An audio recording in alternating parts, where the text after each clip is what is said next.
जय श्री कल की। ओम नमो भगवते वासुदेवाय।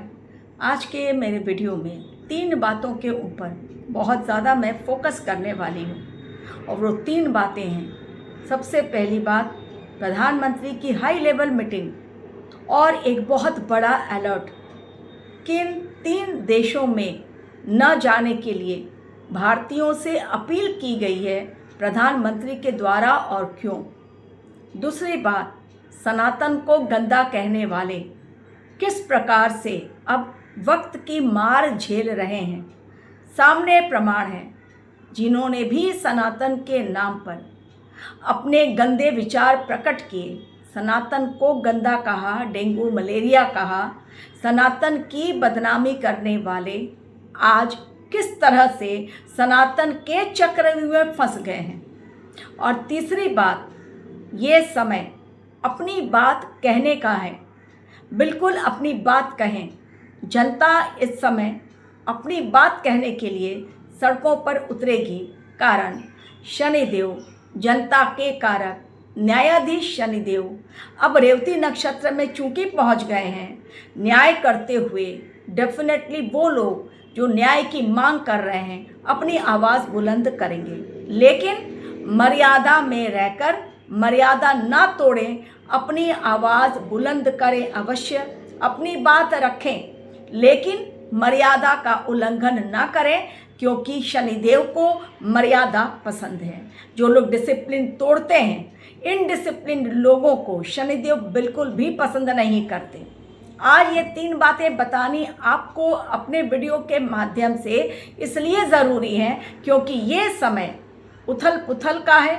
एक ऐसी आपदा में आज पूरा विश्व फंसकर रह गया है, जिसमें तेल, गैस और एनर्जी की क्राइसिस से आज विश्व जूझ रहा है। उसे समझ नहीं आ रहा है यदि हॉर्मुज स्ट्रेट नहीं खुला तो आने वाला समय कितना भयावह होगा, लेकिन इस पर ऑलरेडी सेकंड ऑप्शन तलाशने की बारी है और दुनिया इसे तलाश रही है, इस पर काम भी कर रही है। यानी हॉर्मुज स्ट्रेट खुलने का समय आगे निकलता चला जा रहा है। कारण शर्त रख दी है डोनाल्ड ट्रंप ने कि आप यूरेनियम एनरिच को पूरी तरह से सौंप दें, जिसके लिए ईरान तैयार नहीं है। तो बात कैसे बने। अब डोनाल्ड ट्रंप ने पूरे विश्व के लिए संकट तो खड़ा कर दिया, लेकिन खुद अब वो बाहर निकलना चाह रहे हैं। कारण उनके यहाँ इलेक्शन है नवंबर में, जनता उनके अगेंस्ट जाएगी, वो कहीं अपनी सीट ना खो दें, तो इसलिए अब वो एग्जिट करना चाह रहे हैं। लेकिन जो आग आपने भड़काई उसकी जलन आपके ऊपर भी जाएगी, आप तक पहुंची गई है उसकी आग की वो जलन, उसकी आँच, उससे आप बच नहीं सकते। अब यदि आपको भी अपनी कुंडली एनालिसिस करवानी है कि 2026 से आगे आपका समय कैसा है, प्रेजेंट ईयर कैसा है, तो मेरे दिए गए लिंक पर मेल आईडी पर क्लिक करें, जो कि मेरे डिस्क्रिप्शन बॉक्स में दी गई है। अब आज का मेरा वीडियो सबसे पहले प्रधानमंत्री का अलर्ट ले लेना चाहिए। कारण प्रधानमंत्री ने जो ये अलर्ट दिया है, बहुत बड़ी मीटिंग करने के पश्चात स्वास्थ्य मंत्रालय और WHO की बहुत गंभीर चेतावनी जो आ गई है, तो क्या आप कहेंगे फिर से एक बार कोरोना काल की तरह कोई लॉकडाउन लगने जा रहा है? तो ये समय लॉकडाउन लगने का तो बिल्कुल नहीं दिखाई पड़ रहा है ज्योतिषीय दृष्टिकोण के अकॉर्डिंग कि लॉकडाउन लग जाए, कोरोना की तरह भयावह हालात हो जाए। लेकिन इबोला वायरस अफ्रीकन कंट्रीज़ में फैल चुका है बहुत बुरी तरह, और कई लोग इसकी चपेट में अफ्रीकन कंट्रीज़ में आ गए हैं। तो प्रधानमंत्री ने सबसे पहले अलर्ट दिया है जब उन्होंने स्वास्थ्य मंत्रालय के साथ इमरजेंसी मीटिंग की, तब एयरपोर्ट पर भी उन्होंने अलर्ट दे दिया है कि जो भी बाहर से आ रहे हैं, दक्षिणी सूडान से, कांगो से, युगांडा से, इन तीनों देशों से और अफ्रीकन कंट्रीज से जो लोग आ रहे हैं, जहां पर कि ये बीमारी फैल चुकी है, वायरस ने लोगों को अपनी चपेट में ले लिया है, हॉस्पिटल के हालात वहां बुरे हैं, उन लोगों की प्रॉपर स्क्रीनिंग की जाए, जांच की जाए, और यदि कुछ भी पाया गया तो उनको इमीडिएटली आइसोलेट किया जाए, हॉस्पिटल भेजा जाए, जब तक कि उनकी टेस्ट सही ना आए। ताकि हमारे देश में ये बीमारी ना फैले। तो क्या वास्तव में जो 3 देश मैंने कहा, कांगो है, सूडान है, कांगो है, दक्षिणी सूडान है और युगांडा है, इन तीनों देशों में भारतीयों से न जाने की अपील की गई है कि आप इन तीनों देशों की यात्रा करने से बचें, ज़रूरत ना हो तो ना जाएं, क्योंकि ये जाएंगे और फिर वहाँ से बीमारी लेकर आएंगे। अब बाहर से हमारे फॉरेनर्स आते ही हैं, अफ्रीकन कंट्रीज से भी लोग आते हैं। अब हुआ ये कि एक रिसेंटली 25 मई की ही एक घटना है या 24 मई की, एक युगांडियन महिला आई है और आने के साथ ही बेंगलुरु एयरपोर्ट पर उसको आइसोलेट कर दिया गया है। कारण सिम्टम्स उसके दिखाई पड़े हैं बीमारी के, जो सिम्टम्स इबोला के होते हैं उसी प्रकार, और उसकी अभी टेस्टिंग जांच की जाएगी। पूना में भेजा गया है सैंपल लेकर, अब देखते हैं कि उसका रिजल्ट क्या आता है। अभी तक एक भी केस नहीं था, लेकिन चूंकि ये युगांडियन महिला आई हमारे देश में और उसको आइसोलेट करना पड़ा और उसकी सैंपल जांच के लिए गई, कारण सिम्टम्स वैसे ही दिखाई पड़ रहे थे, जिसमें सिर दर्द है, बुखार है, वोमिटिंग है, चक्कर आना है और कमज़ोरी लगना है, मसल्स पेन है।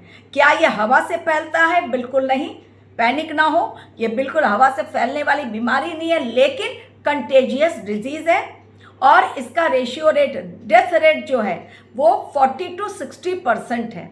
यानी इसकी चपेट में आने से 50 to 60% या 40 to 60% चांस है डेथ का। इसलिए हमारी सरकार कोरोना की तरह हालात ना हो, लॉकडाउन ना लगे, पहले से ही हाई लेवल मीटिंग लेकर एयरपोर्ट पे सभी अधिकारियों को स्क्रीनिंग करने के लिए जो बाहर से आ रहे हैं, इन कंट्रीज से, अफ्रीकन कंट्रीज से, उनको इमीडिएटली आइसोलेट करने के लिए कह दिया गया है। ये तो हो गई एक बात। तो क्या ये बीमारी अभी इस समय हमारे देश में फैलेगी? नहीं। 2026 छोटी मोटी बीमारियों का साल, 27 और 28, 2029 के लास्ट में या नेक्स्ट डिकेड स्टार्टिंग या 2029 एंड में कोरोना की तरह ही एक भयानक बीमारी, एपिडेमिक फैलने के पूरे आसार हैं। अभी से मैं आगाह कर रही हूँ, और हो सकता है ये इबोला के कारण हो, जिसमें कि फिर से मौतें जैसे कोरोना की हुई थी उसी प्रकार से हो सकती हैं। अब ये तो हो गई एक बात कि क्यों इमरजेंसी मीटिंग ली और क्यों इन 3 देशों में न जाने की सलाह दी। दूसरा पॉइंट मैं आती हूँ, सनातन को, जिन्होंने भी सनातन का अपमान किया वो सनातन के चक्रव्यूह में फंस गए। किस प्रकार? आप स्टालिन का एग्जाम्पल लीजिए। करारी हार तमिलनाडु में उनकी हो गई। उन्होंने सनातन के खिलाफ बहुत कुछ बोला था, अब भी बोल रहे हैं, सनातन को नहीं मानते, सीट पूरी तरह से निकल गई। Second live example, Mamata Banerjee ने मई महीने में 2025 मई में ईद के समय में, ईद के मंथ से सनातन को गंदा धर्म कहा था। ये जुमलेबाज पार्टी जो धर्म मानती है, मैं उस गंदे धर्म को नहीं मानती। तो सनातन बीजेपी का धर्म नहीं है, सनातन शाश्वत है। सनातन को बीजेपी ने जन्म नहीं दिया है।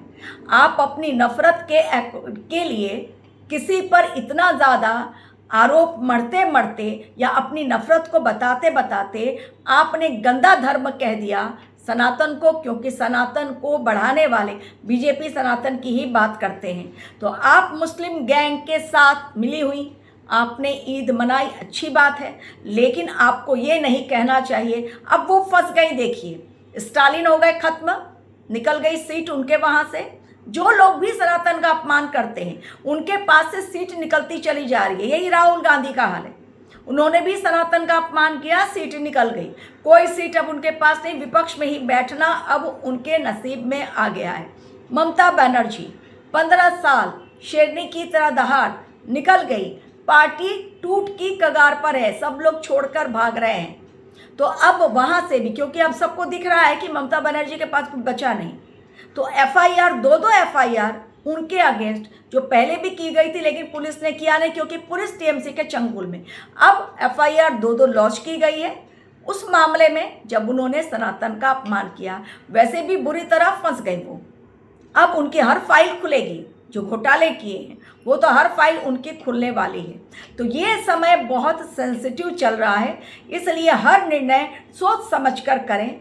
आवाज़ उठाने के लिए मैंने इसलिए कहा, और जो हमारी देश की संपत्ति है उसको नुकसान ना पहुंचाए, और किसी और के बहकावे में आकर, राहु देव कुंभ राशि में है, कुंभ राशि वायु तत्व की राशि है, शनि देव की राशि है, शनि देव जनता को दिखाते हैं।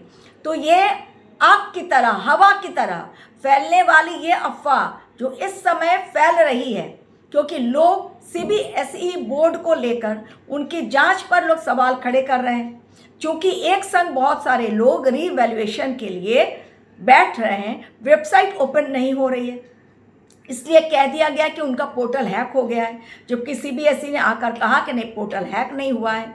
अब इतने लोगों ने, लाखों से भी ज़्यादा, 1 लाख से भी ज़्यादा स्टूडेंट्स ने रीवैल्यूएशन के लिए, पेपर चेकिंग के लिए दोबारा अप्लाई कर दिया है। डेफिनेटली चीज़ें इस समय अलग हैं। छात्रों की आवाज़ बिल्कुल जायज़ है, क्योंकि गलत किया है सीबीएसई ने। जो मैंने कहा था, ये फाइनल वार्निंग, रेवती नक्षत्र में शनि का जाना और कृतिका में सूर्य का जाना, केतु देव मघा नक्षत्र में, ये समय क्लींसिंग प्रोसेस के तहत दुनिया गुजर रही है।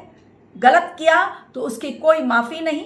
सरकार का ये अग्निकाल, लेकिन उस अग्नि परीक्षा को देते हुए सरकार पुनः एक बार फिर से अपना रुतबा, अपना मान सम्मान बरकरार रखेगी। इतनी जल्दी सरकार को गिराने के लिए जो भी लोग इन अफवाहों का सहारा ले रहे हैं, ना लें।